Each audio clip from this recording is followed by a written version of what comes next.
দেখো বন্ধুরা, আমরা এসেছি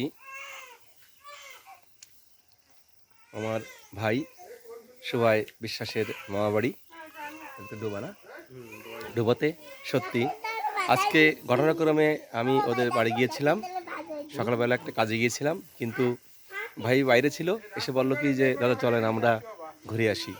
তা গ্রাম সত্যি বরাবরই আমার খুব ভালো লাগে, গ্রামের মানুষগুলো ভালো লাগে, শহরের মানুষও ভালো, কিন্তু একটা কি যে যে আমাদের জীবনের যে প্রাণ সেটা ফিরে পাওয়া যায় গ্রামে এসেই। এই গাছ থেকে যে আম পেড়ে খাওয়া, হ্যাঁ হ্যাঁ, একেবারে যেন একটা, এই যে দেখো বন্ধুরা, এই হলো সেই আম দেখা যাচ্ছে এখান থেকে। সুবাই এবং সুবার ভাই আমরা আম পাড়লাম।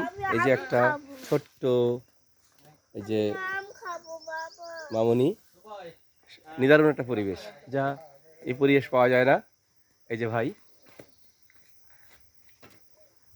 তা যারা এই গ্রামীণ পর্যায়ে যারা বসবাস করেন তাদের সংস্কৃতি, কৃষ্টি কালচার একটু অন্যরকমের, সেটা আমার খুব ভালো লাগে, অত্যন্ত ভালো লাগে।